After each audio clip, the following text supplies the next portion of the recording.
Hello, I'm just a guy who likes to sit around and rant and rave about current affairs, spirituality, politics, anything kind of along the deeper sides of life. You know, if you like to talk or listen to things about a little bit deeper than just fishing and the weather and all that kind of stuff, then please, just hang around. And if you have any comments or suggestions or anything, any topics that you'd like to hear about or that you'd like to talk about, then just comment down there, leave a suggestion, and who knows, maybe we can work something out to talk about that. But yeah, I hope that you hang around and that you enjoy this channel, and we'll just kind of see what comes of it. Have a good one. Hey there, everybody. It is a very dreary day here in January of 2020. But hey, that's okay. I actually kind of like winter weather. I know I'm a little bit of a different when it comes to that, but kind of to be expected this time of year in this part of the country. But anyways, I am obviously on here because of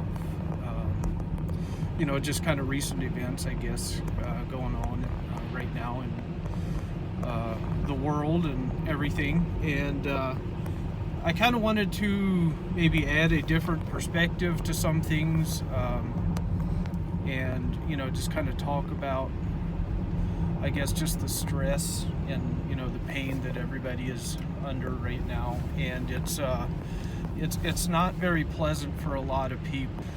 I kind of feel like I've actually made it through this with not a lot of stress, just because my views have changed so much over the last couple of years, and also because I feel like I've kind of taken I've let my political and my religious views take a little bit of a back seat. I don't allow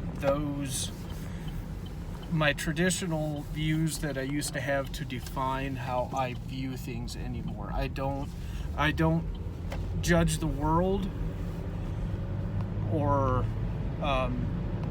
current affairs or anything like that as much the way that I used to. I know that those things, our backgrounds and where we come from, I don't know if we can ever fully leave those perspectives and views behind where they don't influence at all. But I feel like I just do that a lot less now. I don't look at them through those traditional lenses as much as I used to, and I really feel like it's actually helped me out so much now. And just to give a little bit of a background as to who I am and where I come from a very conservative background. I would have always been considered very conservative. Come from rural America, grew up on farms. I was born Amish, into an Amish family, and not for any special recognition, but just to give my past. I also have military service back in 2003. And also deployed over to Iraq in that same year. So I have that in my background, and then moving up into recent times, I have kind of had to take a step back from my religious and political views because I wasn't getting anywhere. I was just full of frustration, and it just wasn't working out for me. And somehow, over the last several years, I have been able to let go of some of those, be a lot more open-mindedly now than the way that I used to. So I also want to say that so that people can understand that I know the mentality of a certain group of people now. I understand it, I get it, and I know why we have people feeling the way that they do.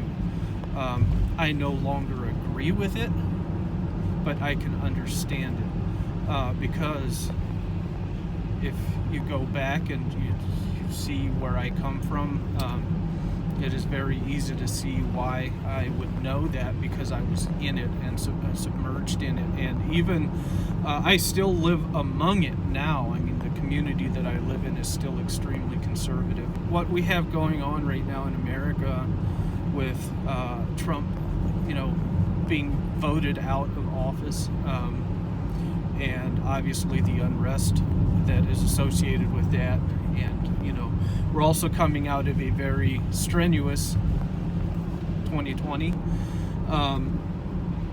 and we are coming out of a very strenuous year with COVID. And obviously right now conservatives are not happy with the elections and with how it is believed to have been rigged. And I'm not even so much going to touch on whether the election was rigged or not. I mean, the only thing that I would ask people to take into consideration when they're doing this, because I hear a lot of conservatives saying that there's no way that Joe Biden went out there and got, what was it 80 million views or votes? 80 million votes or something like that, and more, and almost like 7 million more than Donald Trump got. And I think that what people need to understand on that whole thing too is that I don't think that Biden went out there and won all those votes, and that so many people went, 80 million people went and just were head over heels in love with Biden. I think what happened is that there were so many people, there were so many record numbers of people that were turning out, because this was such a heated election cycle. And so we had a record number of Trump voters turn out, but then we had a record number of voters turn out not to vote for Biden, but to vote against Trump, which is legitimate.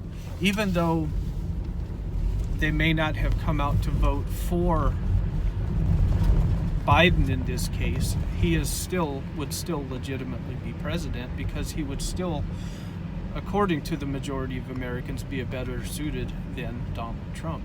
So, having said that, I would just like people to keep that in the back of their mind, that I also don't think that Joe Biden went out there and just did such a great job, and that the American people are just so in love with Biden. It's just that so many people have had a taste of Trump for the last 4 years, and especially this last year, in the middle to end of 2019 through 2020, I would say that period of time has shot Trump in the foot big time, and has completely screwed over the conservative and the Republican Party.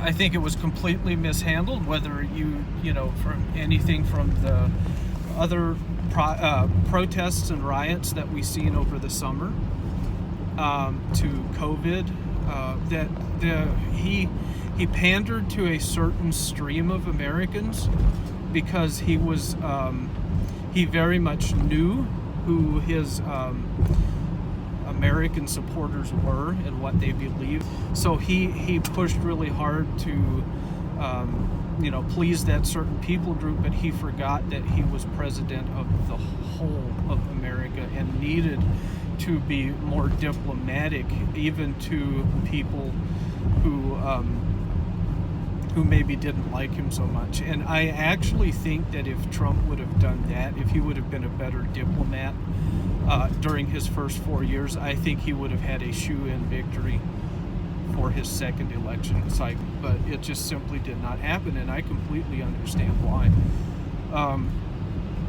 And I actually believe now, with what's going on here, that the effort that was taken to overthrow the elections,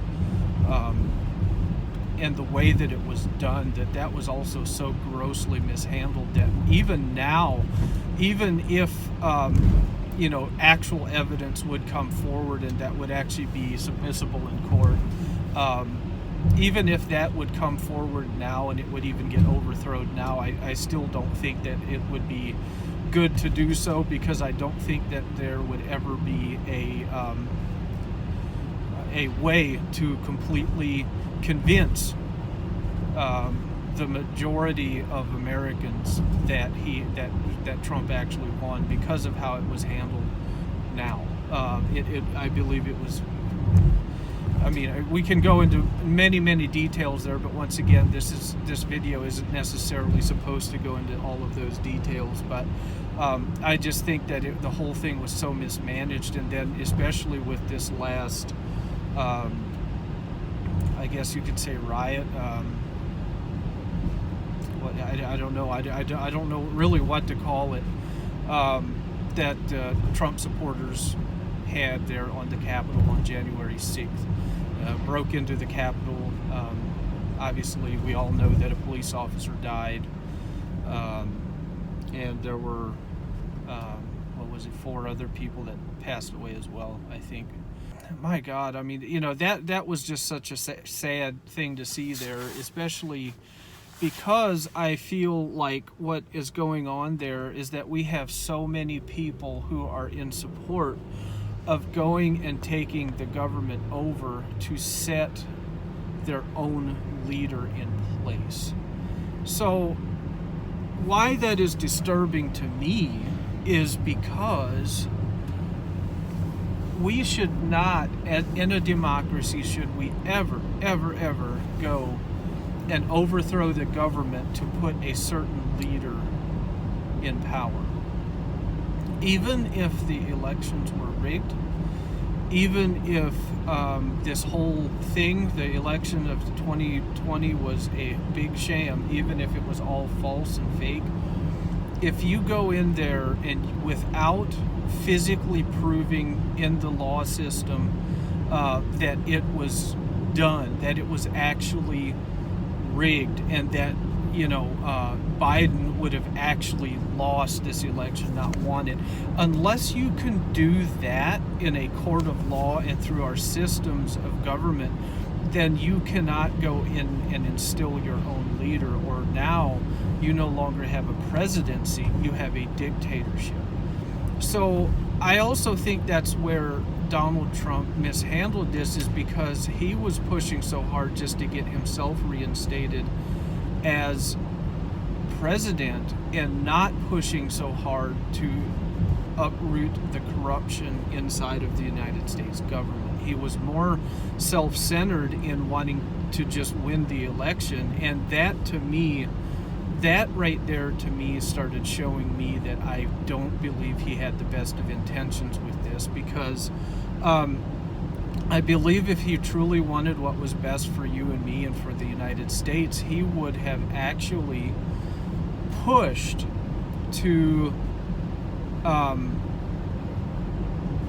he would have pushed more to the, I don't care if I'm president or not, it doesn't matter.